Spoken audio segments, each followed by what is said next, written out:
ان کے پاس atom bomb ہے یا جو بھی ہے. انہوں نے پہلے ایک کیس بلڈ کیا. وہ کیس بلڈ کرنا یہ تھا کہ انسانیت کے خلاف اقدامات کرنے کے لیے تیار بیٹھے ہیں یا کر چکے ہیں. تو یو این نے ان کو اجازت دی کہ آپ جائیے نیٹو فوج کے ذریعے آپ جائیے, ان کو روکیے, ان کو سزا دیجیے, ان کو اس کام سے منع کیجیے. تو یہ جو جہاد و قتال آپ اور میں ڈسکس کر رہے ہیں, یہ جہاد و قتال تو امریکہ بھی کر رہا ہے, یہ اسی طرح کر رہا ہے. اگر ہمارے اس نظریے کو, قرآن کے اس نظریے کو ہٹا دیا جائے, چھوڑ دیا جائے, تو جو وہ کر رہے ہیں وہ بھی تو اسی نظریے میں کر رہے ہیں کہ ایک قوم نے ظلم کیا ہے, وہ صحیح ہے یا غلط بات کی بات ہے, لیکن ان کو پرمیشن کس بات میں ملی؟ ایک قوم نے ظلم و عدوان کیا, آپ جائیں ان کو روکیں ظلم سے اور سزا دیں. اور قرآن بھی بالکل ایسے ہی کہتا ہے. یعنی کہ جو چیزیں انسانیت کے خلاف کی جاتی ہیں, ان کی روک تھام کے لیے جو چیز کی جاتی ہے, یعنی کہ ظلم اور زیادتی اور سرکشی کے خلاف جو جنگ ہوتی ہے, جنگ, اس کو ہم جہاد و قتال کہتے ہیں اپنی زبان میں.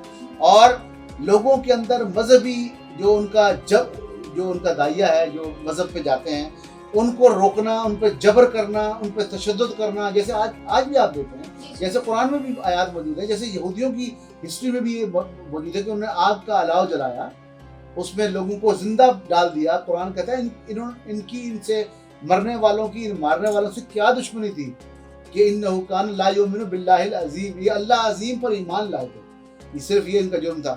تو قرآن نے جب دیکھیں, جب جہاد اس قتال کا جب حکم دیا ہے, تو وہ آیات آپ پڑھ کے دیکھ لیں. اس سے بھی پہلے جائیں آپ تو حابیل اور قابیل کے واقعہ دیکھ لیں, جو کہ تورات میں بھی ہے, قرآن میں بھی ہے. یعنی کہ ان دونوں بھائیوں میں جو بھی تنازع تھا, قابیل نے کہا میں تجھے قتل کروں گا, دوسرے نے کہا میں تیرے پہ اپنی تلوار نہیں اٹھاؤں گا. ٹھیک ہے جی, آپ بالکل مطمئن رہیں, آپ نے جو جرم کرنا ہے آپ کریں, اپنے گناہ لیں, میرے گناہ لیں, جہنم میں لیں. ٹھیک ہے جی.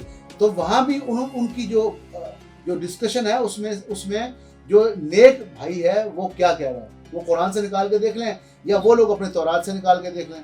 اور حابیل و قابیل کے واقعے کے بعد, اس قتل کے بعد, اللہ نے کہا کہ اس قتل کی وجہ سے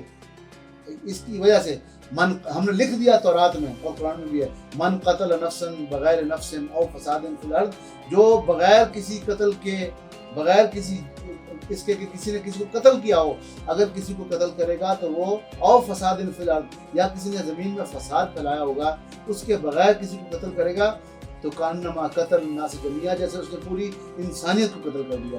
اسلام اور قرآن تو یہاں کھڑا ہے, اسلام اور قرآن تو یہاں کھڑا ہے کہ وَمَن يَقْتُلْ مُؤْمِنًا مُتَعَمِّدًا. آج ہم کیا اپنوں کی گردنیں نہیں کاٹ رہے ہیں, تو قرآن کیا کہتا ہے؟ اب ہم اس کاٹنے والے کو دیکھیں گے یا قرآن کو دیکھیں گے؟ آپ سورس بک پہ جائیں گے نا, وہ کیا کہتی ہے, اصل تو منبع وہ ہے. تو قرآن کہتا ہے کہ مَن يَقْتُلْ مُؤْمِنًا مُتَعَمِّدًا, جس نے ایک مومن کو بغیر جان بوجھ کے مارا, فَجَزَاؤُهُ جہنم, اس کی ایک جزا یہ ہے کہ وہ جہنم میں جائے گا, خالداً فیہا, ہمیشہ ہمیشہ رہے گا, وغضب اللہ علیہ, اللہ پر غضب اس پہ بھڑکے گا, ولعنہ, اللہ لعنت فرمائیں گے, وعد لہ عذابا علیما, اس کے لیے دردناک عذاب تیار ہے. اور اس قتال کو, اس جنگ کو, اس کو یوں ٹرم لے لیں, جہاد و قتال چھوڑیں, اس جنگ کو جو مسلمانوں پر لازم کر دی اس کے قرآن نے, اس کے اللہ نے کہ کرو, اس جنگ کو جب فرض کیا تو آیات کیا ہیں؟ آیات یہ ہیں کہ اذن للذین یقاتلون بانہم ظلموا, ان پر ظلم ہوا تھا تو اللہ نے ان پر جنگ ان پر فرض کر دی, جاؤ جنگ کرو. اور اللہ اگلی آیتوں میں فرماتے ہیں, اسی میں جب یہ آیتیں آئیں فرض کی, جنگ فرض ہونے کی یا قتال فرض ہونے کی, اللہ فرماتے ہیں, اور بڑے غور طلب یہ آیات ہیں, وَلَوْلَا دَفْعُ اللَّهِ النَّاسِ بَعْضُهُمْ بِبَعْضٍ, اگر اللہ ایک لوگوں سے دوسرے لوگوں کو ہٹاتا نہیں رہتا ہے جی, تو کیا ہوتا ہے, لَهُدِّمَتْ صَوَامِعُ, تو خانقاہیں تباہ کر دیتے.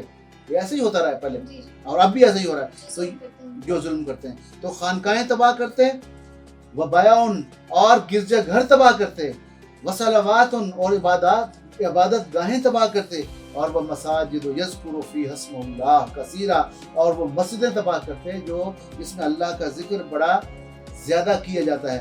یعنی کہ تمام مذاہب کے عبادت خانوں کا نام لے کر کہا کہ جو قتال فرض کیا گیا تھا, یہ جنگ فرض کی گئی تھی, یہ تم پر بھی فرض تھی, صرف مسلمانوں پر فرض نہیں ہے. جب بھی ظلم و عدوان ہوگا تم پر بھی فرض تھی, تم بھی لڑو. اور سورہ حجرات میں تو یہ کہا کہ اگر مسلمانوں کے دو گروہ بھی آپس میں لڑ پڑیں اور ان میں سے ایک گروہ غلط ہو اور ایک گروہ اللہ کی بات پر ہو تو تیسرے گروہ کو چاہیے کہ وہ ان سے لڑائی کرے، جنگ کرے، ان کے خلاف قتال کرے، جہاد کی آخری شکل جو قتال ہے وہ کرے. کیوں؟ اور جب تک اس سے لڑے جب تک وہ اللہ کی بات پر نہ آ جائے. تو یہ تو اس طرح کی اس کا تو یہ ہے معاملہ. جی بدقسمتی سے دنیا کے مختلف حصوں میں اسلام جہاد کے نام پر ہونے والی انتہا پسندانہ اور دہشت گردانہ کارروائیوں کی وجہ سے عالم اسلام اور عالم مغرب میں آج کل ایک تصور ان کے جہاد کو غلط تصور اور غلط انداز میں سمجھا اور پیش کیا جاتا ہے. تو سر ہمیں بتائیے گا کہ کیا جو جہاد ہے یہ لڑائی جھگڑے کا نام ہے یا پھر جہاد جو ہے اس کا تعلق امن سے کیا ہے یا پھر نہیں، میں نے پورا آپ کو بیان کیا ہے کہ یہ غلط تاثر لے کے لوگ چلے ہیں. وہ تاثر یہ ہے کہ شاید مسلمان کفر و شرک کو مٹانے کے لیے، لونڈیاں لانے کے لیے، غلام پیدا بنانے کے لیے اور اس طرح کے معاملات کے لیے، جگہ ہتھیانے کے لیے یہ جہاد کرتے ہیں. ایسا ہرگز نہیں ہے. یہ صرف ہمارے رسول نے، ہمارے اللہ نے صلی اللہ علیہ وسلم اور اللہ جل جلالہ نے ہمیں صرف ظلم اور عدوان کو مٹانے کے لیے روکا ہے.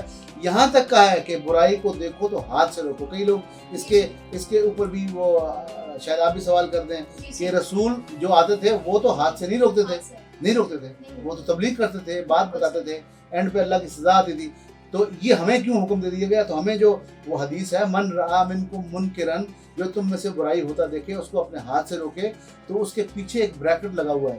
وہ بریکٹ یہ ہے کہ اپنے دائرہ کار میں، اب حدیث پڑھیں گے تو صحیح ہوگا، اپنے دائرہ کار میں جب کوئی برائی ہوتا دیکھو اس کو اپنے ہاتھ سے روکو. اگر اس کی استطاعت نہ ہو تو اپنی زبان سے منع کرو، اور اس کی بھی نہ ہو تو اپنے دل میں برا جانو. اور ذالک اضعف الایمان، یہ کم سے کم ایمان کی نشانی ہے. تو وہ زمانے میں معزز تھے مسلمان ہو کر اور ہم خار ہوئے تارک قرآن ہو کر. بہت شکریہ سر. اسی کے ساتھ اپنی میزبان سے کو دیجیے اجازت. اللہ حافظ.